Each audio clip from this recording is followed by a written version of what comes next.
Okay, good day everyone. This is Mapletree Logistics Trust 4th quarter FY 23-24 and 12-month FY 23-24 financial results dated 29 April 2024. Right, we'll look at this quarter's result, which is 4th quarter FY 23-24. Right, this percentage is comparing this 4th quarter to the 4th quarter in the last financial year. So if we compare this 4th quarter to the last 4th quarter in the last financial year, revenue is up 1.2%, MPI is up 0.6%, DPU is down 2.5%. Right? If we look at occupancy, it's high and at a good figure, 96.0%. Right? This shows that there's high demand for their properties. Right? And this comparing with the last quarter, which is 3rd quarter of this financial year, right, is slightly higher. Okay, average rental revision is up by 2.9%, but again lower than the last quarter in this financial year, which it was 3.8%. Okay, the rest I'm not going to say too much. Leverage is up just very slightly, not going to talk about it. Okay, we know that they have high debt hedge into fixed rates, which is good, and also income hedge for the next 12 months is quite high at 78%. Right, so these are things that are good. Okay, just some updates. They have divested Singapore property, right, towards South Avenue 1 at a price of 16.8 million, 10.5% above valuation. So we are happy with that. And I guess the money they have used to buy this Grade A warehouse in India for approximately the same amount. Okay, not too far off, 14.5 million.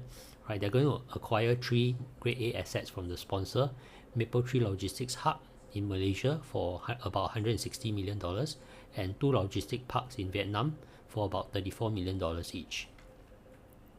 Right, so we look at this quarter, this financial year versus the same 4th quarter in the last financial year. Right, I'm not going to look at the top 4 lines so much. Alright, just to note that borrowing cost is up 6.9%, which is not very surprising. Right, we want to actually look at why the DPU dropped by 2.5%, and I will propose that actually the problem is slightly worse than 2.5%. Right, okay, so I will try and explain why. If you look at the amount distributable to unit holders this 4th quarter, right, it's actually boosted by divestment gains of $12 million. Right, so we don't expect this to keep on happening. Right, and if you look at the last 4th quarter in the last financial year, it's only boosted by 2.8 million. So what I did was I stripped out the divestment gains of 12 million from here. Alright, that leaves me with 104463. Then I minus the amount they pay to the perpetual security holders, and that leaves me with the amount they pay unit holders. Right, so I can take this amount and divide it by the outstanding units that are available at this point, and that gives me actually an actual DPU of 1.971. Right, so rather than 2.211. So this thing is boosted by this $12 million one-off divestment gain. Right. Of course, to be fair, I need to compare the last 4th quarter without the boost as well, but remember that this boost is actually a lot lower at 2.8 million. So I did the same calculation and this value turned out to be 2.209. Alright, if I compare these two numbers, right, the DPU is actually a drop of 10.8%. Right, so it's a pretty serious drop. Okay, alright, but you can also say that management has done well in, selling properties above valuation and, protecting the real DPU to the shareholders, right? But if I were to just look at without the one-off, right, that means to say that actually DPU dropped by 10.8%, right? So if I were to analyze the latest quarter's DPU over 4 months, may not be fair to do it, right? Because you can say there's some variability between the quarters, I guess, alright, for many reasons. Okay, but I'm just trying to get a rough estimate. So if I multiply this by 4, I get an annualized DPU of 7.884 cents. And if I calculate based off today's price, which is something like $1.39, I think the annualized DPU just based off the latest quarter is something like 5.6% or 5.7%. Right, so that's the yield that we are getting off the cost today. Alright, without all the one-off gains. Alright, of course, if you include the one-off gains, what you actually get is a higher percentage. Okay, so anyway, we look at the 12 month on 12 month comparison, right, year-on-year comparison, right, the same issues exist, alright, and you can see that actually the divestment gains this financial year is very high at $41 million, whereas last financial year the divestment gains is only $6.5 million, Alright, so although this number is higher, right, if you strip out the one off, right, the actual number is actually lower than last financial year. Of course, I do the same thing and strip off the one off divestment gains as well. Right, then I do the same calculation to get the amount distributable to unit holders, right? Okay, then I'll compare the latest 12 months to the last 12 months, right? The amount available to distribute to unit holders actually dropped by 4.4%. Right, I can't really take this number and divide it by this number because this number was changing throughout the year. Alright, so but what I did was I tried to get an estimate for how much the DPU would drop, right? Because on paper they actually delivered the same DPU, right? So they actually delivered more or less the same DPU as last financial year. Okay, however, if we take off the one-off divestment gains, because this financial year's divestment gains is very substantial at 41 million, right? Versus the last year's at 6.5 million. Alright, so when I rough estimate out the one-off, right, instead of 9 cents dividends that I get this financial year, it's actually 8.17 cents.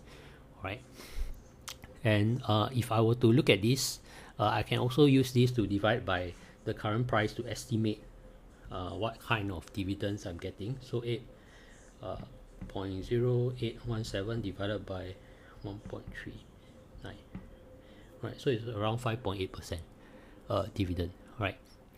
So if I were to exclude the one-offs, right, DPU instead of being more or less flat, all right, actually it dropped by approximately 4.58%. All right, this is a very rough estimate.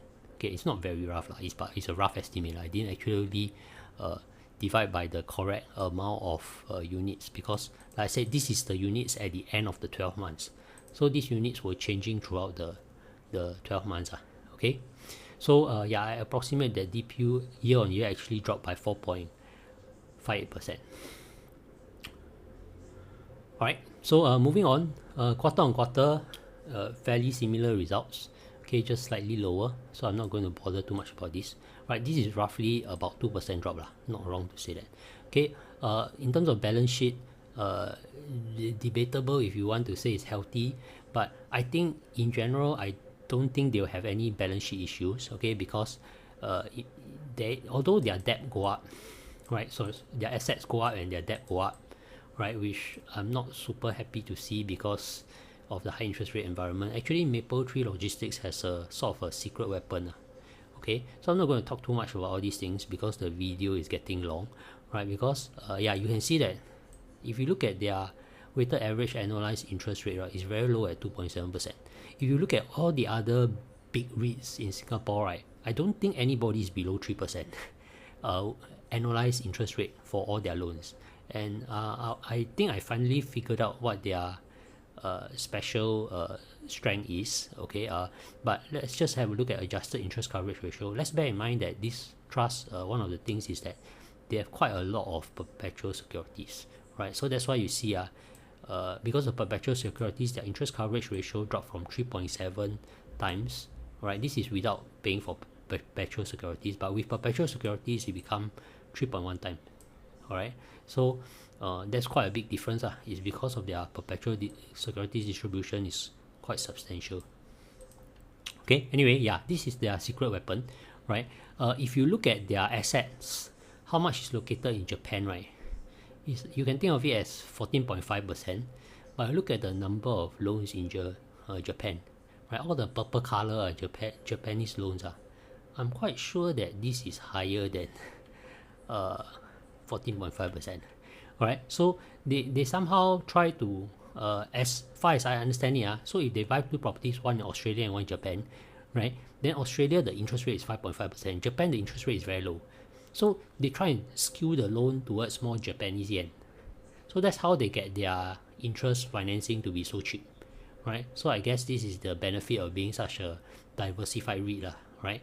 You can try to push your loans more towards the countries with cheaper interest rate, right? The other thing that I think they have quite a lot of is Chinese yen, right? Which I think is also a low interest rate, right? They don't really have issues refinancing their debt. You can see that they already have 950 million ready standby to cover this amount of debt that is going to expire this financial year, right? So they won't have issues refinancing lah, in my opinion. The question is only how much does the refinancing affect the DPU, right? So that's my thoughts ahead, right? So I tried to read the transcript for the presentation, but it wasn't very well transcribed because I think they use some machine to convert it from voice to word, right? So but the essence of from what I get from the CEO is that China's rental revision is actually minus 10%, right? If I remember correctly, the three rental revisions that are down are China, South Korea, and Australia. Yeah, sorry about this. All right, so these are the three countries where the rental revision is down. Okay, the other 6 countries, the rental revision is up, right? And for China is the main drag for the portfolio again, which is the same story we heard last year, all right? Or sorry, last quarter results. And they say moving forward, China is going to be uncertain and volatile for the year ahead. That means they don't know whether China has hit the bottom or not, right? And also in China, they have 6% of the rents in arrears. That means I think they are chasing the tenant for the money. All right. So yeah, so these are the issues they are facing in China. It's a drag on the portfolio. And the CEO is not sure whether, basically, she basically said the next year is going to be uncertain for China, right? But they're hoping that the rest of the portfolio can do well enough to cover for China's underperformance, right? So you see, occupancy is sort of pretty good. Everything is above 95% except China, right? So I don't really have too much to say for Mapletree Logistics Trust. Yeah, I don't think I want to say too much. Yeah, so I'm quite happy they're going to Vietnam and India because I think that's where the growth for e-commerce is lah. Alright, so I'd rather they buy more Vietnam and Malaysia because long term wise I think it's a good thing, right? So one thing good about Mapletree Logistics is you can see that everything they divest is at a premium to valuation, right? So I think they are doing a good job in trying to sell their properties, right? So that's something that we cannot fault them for, right? So I think that's all I want to talk about for this. Then we'll look at their dividend trends a bit. Yeah, so I think this is a slight worry, right? This financial year there's quite a lot of Chinese rents to be expired, right? We don't know how this will play out, right? So this is a potential risk moving forward. Like the CEO said, China is unpredictable, right? So we just have a look at the DPU. If you look at the DPU, this whole financial year the trend is down, all right? And what's worse is that if you compare this number with the first quarter last financial year, it's slightly higher, right? This one is also slightly higher than the last financial year. This one is slightly higher than the last financial year, but this one is the first drop, right? So I don't know if Mapletree Logistics Trust has sort of bowed to the current trend that DPUs are going down across the REIT. So far they have bucked the trend. If we look at year-on-year performance, right, this is up, this up, this up, this down, right? So it's hard to say that there's a lot of positives from a DPU perspective, okay? But one thing I'm glad to see is the occupancy is still very high across the board, and I think management is doing what they can to hold up the DPU lah. All right. So long term wise, very similarly to MIT, if I compare their results to MIT, I think MIT's results are better, right? Clearly from the DPU perspective is better, even though there's some worries about the US occupancy. For MLT, even though the occupancy is very high, their DPU this quarter alone, from all the perspectives we look at, is quite bad. All right, so we'll see how it looks like moving forward. Okay, with that, thank you for listening.